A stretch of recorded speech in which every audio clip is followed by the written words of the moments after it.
Hi, I'm Wendy Monkley. I like to call myself a pracademic because I have years of practical experience in the marketing and digital marketing sector, and I am an academic in that I like to impart knowledge on people and train and educate. I'm also the founder and CEO of a company called Digital Content Lab. I'm passionate about all things digital, and I have a master's degree in business administration. Welcome to Module 1. In this module, we are going to explore how we can use digital channels to improve customer loyalty. The concept of CRM, or customer relationship management, is not foreign to marketing people. However, we now want to take this concept online, and we call this eCRM. Your eCRM strategy has to look at the entire journey that you take your customer through. And we want to look at every interaction with your customer. And there must be a response that is pre-developed and presented to your customer at every step of the journey. Not only must this communication be in place and automated, but it also needs to be relevant to them, so personalized, and must entice them through the buying process. So we try to deliver this through the right combination of channels, and these channels can vary between the actual website, email, phone calls, and even direct mail. What we want to do is elicit some sort of response from our customer, and ideally we want to get some dialogue going. Because it's through this dialogue and relevant messaging that we can actually find out more about what the customer is interested in and then present them with solutions to their problems. This builds a relationship with your customer through time, and a contact strategy is what we're actually talking about here. We build a content strategy and a contact strategy so that we can meaningfully communicate with our customer base. Our content and contact strategy should indicate the frequency with which we're going to communicate. We may say, for example, minimum once per quarter and maximum once per month. Or we may want to be communicating on a weekly basis. It all depends on your company and what industry you're in. But it also depends on what your customer wants. We also look at the interval. In other words, there must be a gap of at least 1 week or 1 month between communications. Now, we don't prescribe that because you will look at your data and you'll be able to determine where the sweet spot is. You may find that if you're sending out 2 or 3 emails a day, your customers start unsubscribing. So you need to figure out what is that interval, what is the frequency of communication. Then there's content and offers. We may want to limit the number of offers that we make to a customer, or we may want to add prize draws into the mix. All right, but everything that we do must have an objective behind it. We must have a reason for doing it. And finally, the links between online and offline communication. And we keep coming back to this, the importance of integrating the two. So eCRM is quite a broad topic because it includes quite a few things. Firstly, it includes developing customers from a lead to a conversion. Now remember, a conversion can be anything. It's not necessarily just a sale. It could be filling out a form, subscribing to a newsletter, or simply clicking through. We also want to manage customer profile information using our CRM strategy. So we want to make sure that if we have a database of customers, that database is kept up to date. We want to manage customer contact options to facilitate upselling, cross-selling, and support initiatives. Data mining helps us to do this. And basically, data mining is when we take all the information that we collect either from consumer purchase behavior or from their interactions with us, and we turn it into useful insights. And that helps us to understand what our customer is looking for. We also want to provide our customer with service facilities, such as frequently asked questions, help them to help themselves, callback forms, chat support, and then managing their online service quality. So ensuring that first-time buyers have a great customer experience and that they come back again. And that customers that are coming back again are not getting bored. They're finding new and innovative products and services because we actually understand their wants and needs. eCRM also includes managing the multi-channel customer experience. And this means through the different media that we're going to be using, through the buying process, and through the entire life cycle of the customer. And we do this through personalization and customization. So the days of sending out one blanket message to all your customers that says exactly the same thing, those days are gone. We actually need to be personalizing. And personalization means we're talking to the individual. We're making an offer to the individual that is specific to what their wants and needs are. I like using the example of Woolworths, where I enjoy a good cup of coffee. And one of the things I really appreciate about Woolworths and their loyalty program is they offer me coffee vouchers. So instead of giving me points that may seem meaningless like some of the other shopping or retail brands, they give me something that I really treasure, and that cup of coffee while I'm shopping is of huge value to me. Another example would be travel websites that recommend trips based on what your interest is. So they see that you're searching, maybe you're going overseas to Rome, and they will now start showing you other content about places to stay, things to do, and any other content relevant to that trip that you're going to make.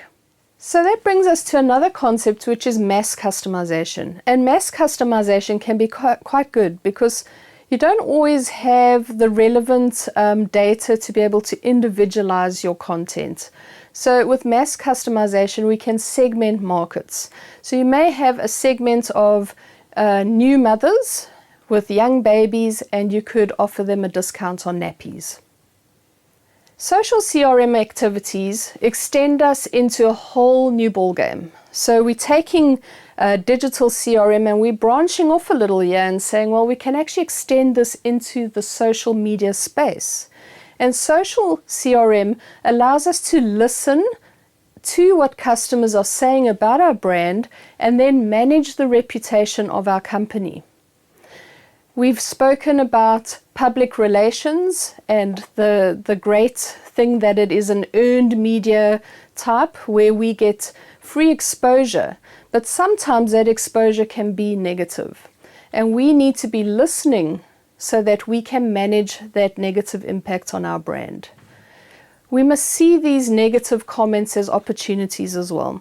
They are opportunities to transform ourselves, improve what we're doing, and actually go back to the customer with an improved service or product based on what they were asking for.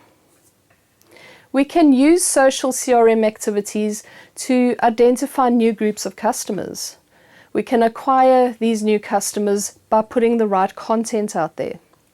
We can also increase sales to our existing customers, and we can deliver customer experience. A lot of people are using chat facilities on Facebook, Instagram, LinkedIn, etc. to engage with companies on customer service issues. In order to maximize the value to our customers, we need to develop metrics that we can measure so that we actually know what's going on with them. For example, we would want to measure engagement through involvement. Involvement can be measured by how many times the customer actually visited our website. How long did they spend on the site? We don't want customers that visit the site and then bounce right off again. We also want them to stay there and look at multiple pages. And we call this stickiness. So we want a sticky website with relevant content that keeps the customer engaged. And we want to measure that. The second thing we can measure is interaction. Do we have comments on blogs? How often are the consumers or the customers writing reviews about us? We want to encourage this behavior because, as we know, reviews help other customers to make decisions. Did they engage with our emails, or are they not even opening them? So interaction is very measurable and something we must have our eye on. Intimacy is another one. And with intimacy, we also talk about sentiment. We can measure the sentiment of our customer base by how they're talking about us and what they're saying about us.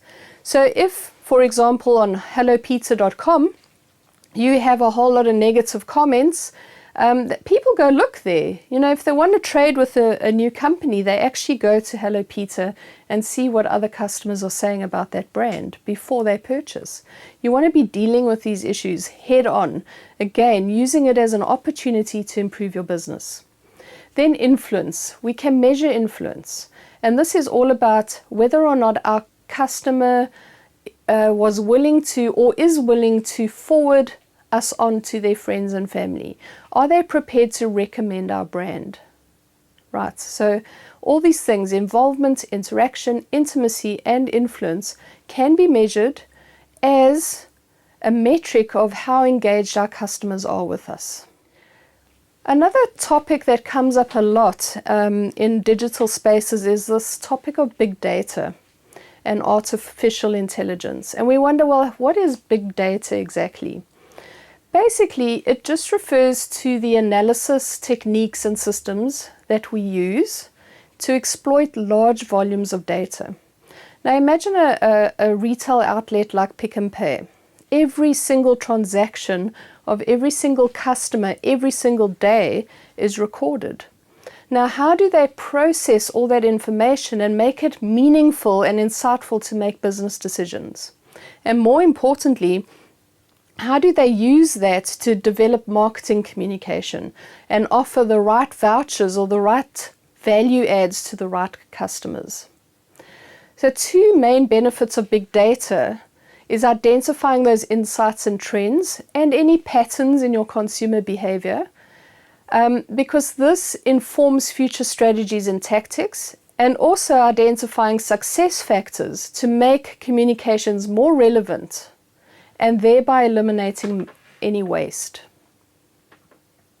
With big data, we can manage the customer life cycle. From customer selection, so who do we want to target and what is their value going to bring, that they're going to bring to the business, through to acquiring that customer acquisition. How will we form that relationship with that customer? How will we continue to communicate with them over time? And thereby retaining that customer so that they keep coming back and they keep purchasing either the same product or more products from us. And then customer extension. We want to cross-sell, we want to upsell, and we want to make sure that everything that we are communicating to that customer is adding value. So let's quickly look at the range of customer extension techniques that we have in our toolkit. The first one is reselling. Now I'm going to use the example of a typical Nespresso coffee machine. Now a resell is when I can sell similar products to existing customers. So my customer has already bought the machine. So I'm going to continuously resell coffee pods to that customer, knowing full well that that customer may buy generic coffee pods that are in competition with my brand. So I've got to ensure that they keep coming back to buy my coffee pods. Then there's cross-selling. Now cross-selling is when we're selling additional products that may be closely related to the original purchase. And in this case, I'm going to use the example of a milk frother. So not all machines come with a milk frother, but you can sell that as a standalone extra item. So you want to be cross-selling that to your customer. Then we want to upsell. Now at some point in time, and this would also apply to the car industry when people want to trade in a vehicle they bought 3 or 4 years ago. But with this example of the coffee machine, at some point in time, the customer is going to want an upgrade. And we must be ready to make that offer at the right time so that they get the next best version of their Nespresso machine. We then have reactivation. Sometimes our customers stop buying from us, and we have to make a concerted effort to reactivate them into our brand. What are we going to do? How are we going to communicate with them? How will we encourage them to purchase with us again? And finally, we have referrals, where we can generate sales from recommendations from our customer base. So the happy customers can actually pass along the message to their friends, and so that they can get the same benefits as they do. Now, with all these selling techniques and extension techniques available, there is something we must be cognizant of, and that is permission-based marketing. We cannot just spam our customers. In fact, it's no longer a legal option. We cannot go out there, buy a database, and just send emails to anybody and everybody. So we talk about permission-based marketing. Now, I always say that if you want permission from somebody to talk to them, offer something of value. If you are giving them something relevant to their lives that's going to add value, they are naturally going to opt into your communication. If you find that customers are resisting your communication, it simply means you don't understand that customer and you are not delivering value to them. And that is the constant challenge of a digital marketer, to understand the customer to the point where what they're delivering in the communication doesn't result in an unsubscribe, but rather an opt-in. So in your booklet, you can read a bit more about the Consumer Protection Act and some of the limits that apply to digital marketing. We must gain permission from our customers, and we must do this in a proactive way. And this is where we can insert programs like loyalty programs, monthly newsletters, website forms, etc.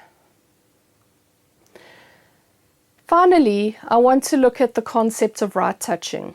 Now, right touching is a basic concept. It's exactly as it sounds, and it's about the right communication at the right time to the right customer in the right place. And you cannot do this unless you know who your customer is, where they are online, and what it is they want to hear from you.